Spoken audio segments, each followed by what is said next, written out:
शिक्षा, संस्कृति और देशभक्ति के संगम में अनोखी सफलता। जोधपुर पार्क बॉयज स्कूल की शुक्रवार 3 जनवरी एक अत्यंत महत्वपूर्ण दिन। एक ओर विद्या की देवी सरस्वती की आराधना, दूसरी ओर महान देश नायक नेताजी सुभाष चंद्र बोस का जन्मदिन तथा सुप्रसिद्ध कथाकार शरत चंद्र चट्टोपाध्याय की जयंती। इन तीनों के पावन संगम से पूरे राज्य में स्कूलों, कॉलेजों और सामुदायिक पूजा पंडालों में विद्यार्थियों की रचनात्मक सोच और कल्पनाशीलता का सुंदर प्रदर्शन देखने को मिला। इसी तरह की एक विशिष्ट और प्रशंसनीय पहल जोधपुर पार्क बॉयज स्कूल के छात्रों और शिक्षकों के संयुक्त प्रयास में देखने को मिली। शिक्षा, संस्कृति और देशभक्ति को केंद्र में रखकर की गई उनकी अभिनव प्रस्तुति ने सभी का विशेष ध्यान आकर्षित किया। Press club of working journalists के तत्वावधान में आयोजित सरस्वती पूजा परिक्रमा में निर्णायक मंडली के निर्णय के अनुसार 93 नंबर वार्ड के अंतर्गत इस पूजा को सर्वोच्च सम्मान से सम्मानित किया गया। उक्त वार्ड की माननीय काउंसलर मौसमी दास के विवेकपूर्ण चयन से इस वर्ष जोधपुर पार्क बॉयज स्कूल ने पुरस्कार प्राप्त कर प्रथम स्थान हासिल किया। छात्रों तथा शिक्षक शिक्षिकाओं की संयुक्त मेहनत, निष्ठा और सृजनात्मक सोच के फलस्वरूप ही यह सफलता संभव हो सकी।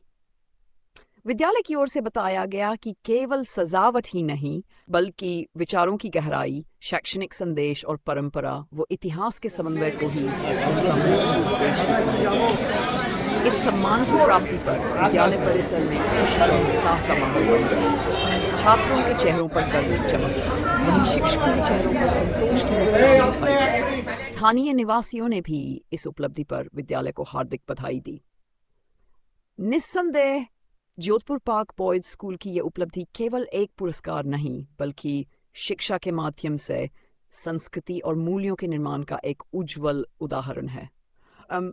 अगर चाहें तो मैं इसे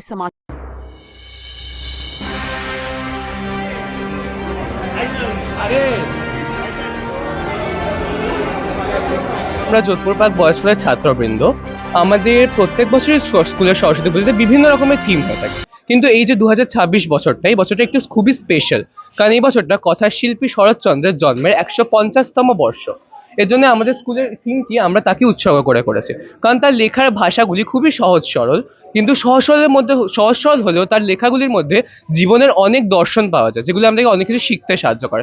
যেমন ছোটদের গল্পের মধ্যে রয়েছে লালু সাহসিকতা, সে যে ভুলগুলোকে মানতে চায় না, সে যে একটা রেবেল হয়ে ওঠে সবকিছুর প্রতি, সেগুলো আমাদের শেখার আছে। তাছাড়াও সব্যসাচী যে রয়েছে, তার মতো আমরা নিজেদের চরিত্রগুলোকে গঠন করতে চাই।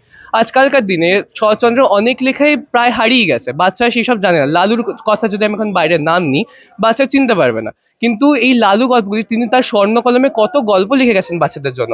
তারা আজকাল কি করে, সেই ফোনের অ্যাডিকশনের জন্য সেই গল্পগুলিকে আজকাল পড়তে পারে না। সেই লালু আমাদেরকে কত কিছু শেখাতে পারে। লালু, সব্যসাচী, ইন্দ্রনাথ, এরা আমাকে কত কিছু শিখিয়েছে যে জীবনটা অনেক রকমের হতে পারে। তাদের সময় কোনো ফোন ছিল না, তাদের সময় ছিল কোনো এন্টারটেনমেন্টের জন্য টিভি, ফোন ইত্যাদি, কিন্তু তাদের জীবনটা ছিল অ্যাডভেঞ্চারাস, তাদের জীবনটা ছিল থ্রিলারে ভরা। সেগুলিকে নিয়ে আমরা আমাদের থিম করেছি। তাছাড়াও শরৎচন্দ্র তার গল্পের মধ্যে যে সমাজের কুসংস্কারগুলি, সেগুলিকে নিন্দা করেছেন। সমাজের যে বৈষম্য, সেগুলিকে নিন্দা করেছেন। পুরুষ নারীদের মধ্যে যে বৈষম্য, সেগুলিকেও নিন্দা করেছেন। সেগুলিকে নিয়ে আমরা করেছি। পুরুষ এবং নারী যে সমান দাঁড়িপাল্লায় থাকতে পারে, নারীও যতটা পুরুষও ততটা, সেগুলিকে নিয়েও শরৎচন্দ্র জ্ঞান। তার নারী চরিত্রগুলো কতটা শক্তিশালী, তাদের মধ্যে কতটা সাহস, কতটা নির্ভীক জ্ঞানগুলো রয়েছে, সেগুলোও শরৎচন্দ্র লিখে গেছেন। আমরা সেগুলোকে নিয়ে থিমগুলোকে করেছি। যেমন আমাদের রয়েছে রমা আর রমেশ। রমার চরিত্রটা হচ্ছে খুবই সাহসী, সেও অন্যায় মানতে চায় না, কিন্তু সে নিজের জায়গাতে সবসময় স্ট্রেট থাকে। তাছাড়াও রয়েছে বড় দিদি, মেজো দিদি, তাদের মধ্যে মায়া, মমতা, স্নেহ, কত কিছু রয়েছে। বিন্দুর মা, বিন্দুর ছেলের মধ্যে থাকে বিন্দুর মা। বিন্দুর মায়ের মধ্যে যে স্নেহটা, সে তার ছেলেকে কত ভালোভাবে বড় করেছে। একটা মাই তার সন্তানকে কত ভালোভাবে বড় করতে পারে সেটা আমরাই জানি। একটা মা তার সন্তানকে আইডিয়াল যে সন্তান হতে হয় সেটা তৈরি করতে পারে।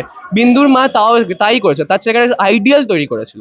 সেগুলিকে নিয়ে আমরা থিমগুলিকে করেছি। তাছাড়া বিভিন্ন ক্যারেক্টার রয়েছে। ওখানে রয়েছে শ্রীকান্তের ক্যারেক্টার, তার যে ভবঘুরে জীবন, সে যে আমাদের জীবনে যে একটা সাইকেল চলেই যাচ্ছে সেটাকে ধিক্কার করে সে নিজের জীবনটাকে ঘুরতে বেরিয়ে গেছিল, ভবঘুরে হয়ে গেছে, সে আরও জানতে চেয়েছিল পৃথিবীর সম্পর্কে। সেগুলিকে নিয়ে আমরা থিম করেছি।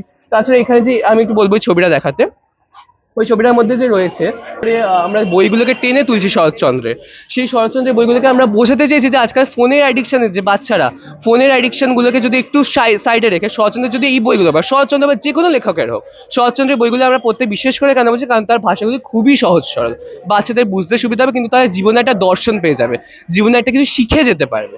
সেগুলিকে আমরা টেনে তুলতে দেখিয়েছি। গরু গাড়ি করে শরৎচন্দ্রের বিভিন্ন গল্প, ছবি, বিন্দুর ছেলে, পরিণীতা, গৃহদাহ, বিভিন্ন গল্প রয়েছে, সেগুলোকে তারা যদি একটু পড়ে, সেগুলোকে যদি নিজের মতো করে মানে নিজের জীবনের সাথে যদি একটু করতে পারে, মিলিয়ে তুলতে পারে, লালুর মতো চরিত্র গঠন করতে পারে, সব্যসাচীর মতো চরিত্র গঠন করে, তাদেরকে যদি কিছু শিখতে পারে, সেগুলিকে নিয়ে আমরা আমাদের থিমটাকে করেছি, শরৎচন্দ্রকে উৎসর্গ করে আমরা থিমটা করেছি। আমাদের থিমের নাম হচ্ছে অজেয় কথা। সেন মজুমদার, প্রধান শিক্ষক, যোধপুর পার্ক বয়েজ স্কুল। এক তো শরৎচন্দ্র চট্টোপাধ্যায়ের মতো একজন দিকপাল সাহিত্যিক, তার 150 বছরের জন্মদিন 1876 সালে পর আজকে 2025 150 বছর পূর্ণ হয়েছে। তো এই অকেশনে আমরা চাইছি ছাত্ররা এই যে এখন বই পড়া ছেড়ে একটা মোবাইল আসক্তির মধ্যে চলে যাচ্ছে, এই জন্য দেখুন আমাদের মোটিভগুলো এত আমরা বই বানিয়েছি। তারপরে সমস্ত আপনার যে চিত্রগল্পগুলো রয়েছে সেখানে শরৎচন্দ্রের বিভিন্ন আপনার উপন্যাস, গল্প, সেখানকার মূলত ক্যারেক্টার্সদের নিয়ে ওদের আরো উদ্বুদ্ধ করা, ওরা যেন আরো বই পড়ে বেশি বেশি করে। এটাই আমাদের আমাদের এই ফাগুনে শরতাঞ্জলি, নেতাজি সুভাষচন্দ্রের জন্মদিনও এবং ছাত্রদের বই পড়ার উদ্বুদ্ধ করার জন্য আমাদের এই ক্ষুদ্র প্রচেষ্টা। অর্থনীতি আমাদের আমাদের আসলে বিষয় ভাবনা যেটা ছিল সেটা হচ্ছে অজেয় কথাশিল্পী শরৎচন্দ্র চট্টোপাধ্যায়কে নিয়ে।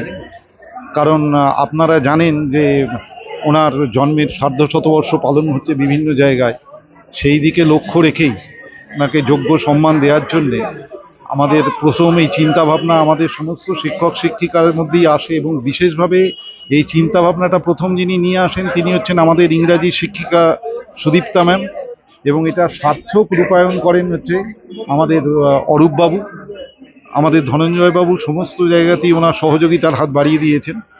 তো শরৎচন্দ্র তো আমাদের সেই ছোটবেলা থেকে আমাদের মননে আমাদের চিন্তায় রয়ে গেছেন, ঠিক আছে, বিশেষ করে নারী চেতনায়, হ্যাঁ, তার যে চিন্তা ভাবনা, হ্যাঁ, এবং তার যে বিভিন্ন মানে গল্প উপন্যাস, হ্যাঁ, সেইগুলো তো আজও সমানভাবে প্রাসঙ্গিক। হ্যাঁ,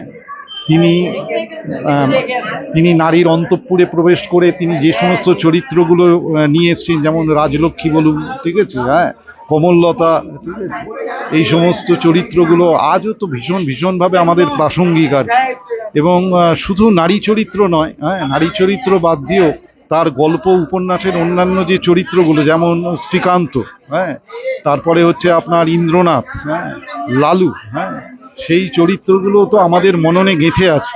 হ্যাঁ, তারা আমাদের শিখিয়েছে তাদের মতো চরিত্র তৈরি করতে, তাদের মতো বড় হতে, তাদের মতো সাহসী হতে শিখিয়েছে। আমরা তার সেই চিন্তাধারাগুলো নতুন প্রজন্ম আমাদের ছাত্রদের মধ্যে সেইগুলোকে আমরা সঞ্চারিত করবার চেষ্টা করছি। আমি ধনঞ্জয় পাইক, যোধপুর বয়েজ স্কুলের বায়োলজি শিক্ষক। আজকের আমাদের সরস্বতী পূজা উপলক্ষে বাচ্চাদের যে থিম, চিন্তাভাবনা, যে শরৎচন্দ্র সম্পর্কে বাচ্চাদের সচেতন করা, জানানো।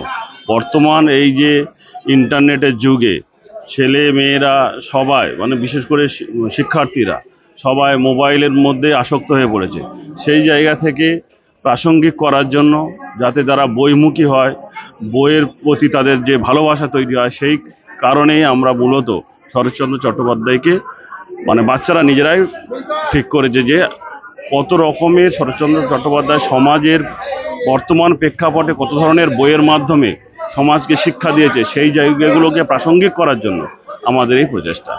আমাদের এই প্রচেষ্টা ছাত্রদের মানে যারা স্টুডেন্ট তারাও আসে, বর্তমান ছাত্ররা আসে, সমস্ত ছাত্রদের এবং সমাজকে আমরা এই মেসেজ দিচ্ছি যে বর্তমান দিনে বইমুখী হওয়া খুব প্রয়োজন। বই না পড়লে সচেতনতা বাড়ে না, বই না পড়লে মানসিক ডেভেলপমেন্টও হয় না। আজকের ইন্টারনেট মোবাইলের যুগ থেকে বার করার জন্য আমরা এই সাহিত্যিককে সম্মাননা দিয়ে ছাত্রদের মধ্যে এই জিনিসটা।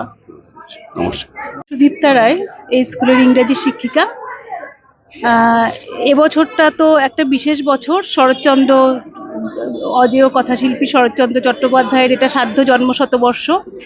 তা আমরা আমাদের এই থিমের লক্ষ্য যে এখন বর্তমান সমাজে কিন্তু উনি যে সমস্যাগুলোর বিরুদ্ধাচরণ করে গেছেন ওনার লেখনীর মাধ্যমে, যে সমাজে একটা ভেদাভেদহীন সমাজ হবে, নারী পুরুষ ভেদাভেদহীন সমাজ, বা একটা মানে আমাদের এই সমস্ত কি বলবো, যে নারীকে সম্মান দেওয়া, আমাদের যে সামাজিক দায়িত্ববোধ, আমাদের মানবিক মূল্যবোধ, সেগুলো তো এই সময়েও সমানভাবে প্রাসঙ্গিক।